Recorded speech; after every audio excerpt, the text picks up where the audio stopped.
Operation करना शुरू किए क्योंकि सब अंग डिफेक्ट वाले थे, कुछ ना कुछ रोग उनमें थे। 33 साल का हुआ तब तक उनके बॉडी के अंदर 73 जितने ऑपरेशन हुए थे। 73, एक भी चमड़ी का हिस्सा बाकी नहीं था जहां पे काटा नहीं गया हो, इतने सारे ऑपरेशन हुए थे।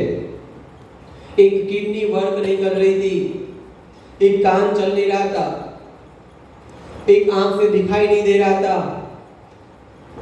एक हाथ से काम नहीं हो रहा था, और इतनी बीमारी के अंदर वो बेड पे लेटा हुआ था। अमेरिका में जन्मा हुआ बड़ा हुआ किशोर, इतने सारे रोग उनके शरीर के अंदर हुए थे, इतने ऑपरेशन हुआ था, इतनी भयंकर बेचारे की हालत थी। वो जब धाम में गया, अभी 2 साल पहले 2019 के साल में वो धाम में गया, उनके 12 घंटों पहले कनु भाई हमारे वहां के हरिभक्त है, वो उनसे मिलने के लिए गए और उनसे वो नीरज पटेल को प्रश्न पूछे। पहला पूछा कि तुम्हें लगता नहीं कि तुम्हारे साथ गलत हो रहा है?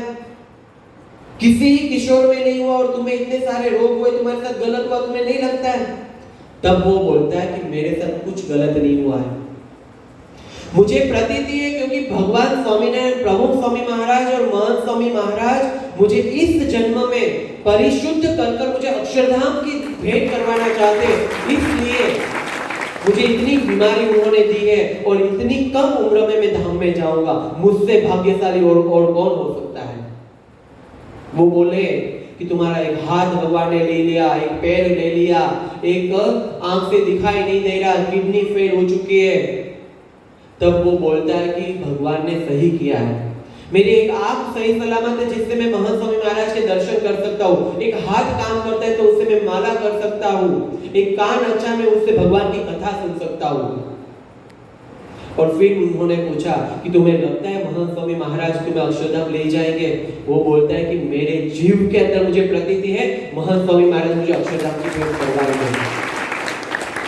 33 साल की उम्र में इतने भयंकर बीमारी के अंदर भी उनके चेहरे पर एक भी दुख की रेखा नहीं थी, निराशा उनके जीवन में नहीं थी। वो आनंद के साथ हंसते हंसते अक्षरधाम में गया और उसके कारण उसके परिवारजनों में भी वो शांति बनी रही, क्योंकि उनमें सब में प्रतीति आ गई कि महंत स्वामी महाराज उन्हें अक्षरधाम ही लेके गए होंगे। लेकिन ये कैसे हुआ? वो स्थिरता उनके जीवन में कब आई? जब उनके जीवन में महंत स्वामी महाराज के प्रति वो प्रतीति आ गई कि ये सच्चे गुरुदेव है, वो जो बोलेंगे, वो जो भगवान का निश्चय उन्होंने करवाया है वो सही है, उसमें प्रतीति आ गई तो आराम से धाम में गया।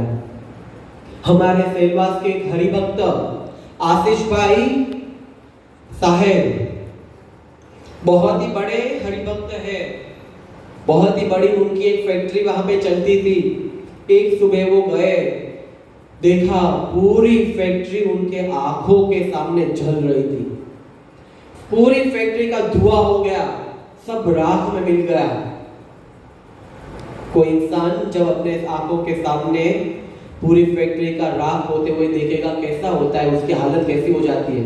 टूट जाता है वो अंदर से, हार जाता है, निराश हो जाता है, चिंता की चिता पर वो लेट जाता है। लेकिन ये वो स्थिर रहे, उन्होंने दूसरी प्रयत्न किया, मेहनत की, कोशिश की, 2-3 साल के अंदर वापस दूसरी ऐसी फैक्ट्री लगा दी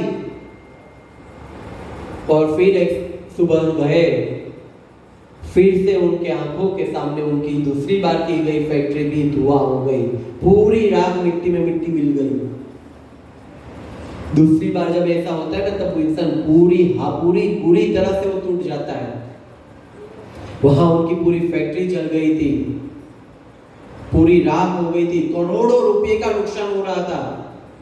और उनमें से जब वो घर पे गए, पता चला उनकी पत्नी बीमार है, तुरंत अस्पताल लेके गए, जांच करवाई, पता चला उनको ब्लड कैंसर है। कैसी हालत होती होगी सोचो आप। एक साइड करोड़ों रुपए की फैक्ट्री जल चुकी है और घर के अंदर अपनी पत्नी को कैंसर डिटेक्ट हुआ है। उस समय संतों ने उनका इंटरव्यू लिया है, तब वो बोलते, संतों ने पूछा कि आपको नहीं लगता आपके साथ बहुत गलत हुआ? आपकी 2 बार की गई हुई फैक्ट्री पूरी जल गई, आपकी पत्नी को ब्लड ट्यूमर कैंसर डिटेक्ट हुआ है, आपको नहीं लगता आपके साथ बहुत गलत हुआ है, तब आशीष भाई क्या बोलते हैं? वो बोलते हैं कि हमारे धड़ी मेरे सिर पे बैठे हैं। हमारे धड़ी यानी प्रभु स्वामी महाराज, महान स्वामी महाराज हमारे धड़ी हैं। वो नहीं जानते कि उन्होंने मेरे साथ ये किया है, वो सब कुछ जानते हैं और उन्होंने ही किया है। अगर उन्होंने किया है, वो मेरे धड़ी है, तो फिर मैं तो उनका चाकर हूं, मैं तो उनका नौकर हूं, मैं क्यों चिंता करूं? चिंता वो धड़ी करेगा ना। मुझे इस बात का भी दुख नहीं है, क्योंकि जो भी कुछ हुआ है मेरे जीवन के अंदर वो उनकी ही कृपा से हुआ है और उनकी ही मर्जी से हुआ है। तो भले ही मेरी फैक्ट्री जल गई, भले ही मेरी पत्नी को कैंसर डिटेक्ट हुआ है, लेकिन जो कुछ होगा वो करता हरता वो ही है और उनकी ही मर्जी से हो रहा है। और वो मेरे सिर, उनके दोनों हाथ मेरे सिर पर है, मुझे कोई बात का टेंशन है नहीं। कब बोल पाएंगे ऐसा? जब अपने गुरु में संपूर्ण विश्वास होता है, जब गुरु की बातों का, वचनों में जब श्रद्धा होती है, विश्वास होता है, तब जाके ये समझ हमारे जीवन में आती है कि भगवान करता हरता है। भगवान जो कुछ करते वो हमारे भले के लिए ही करते हैं। ऐसी समझ जब उनमें विश्वास आ जाता है तब आती है, तब होता है।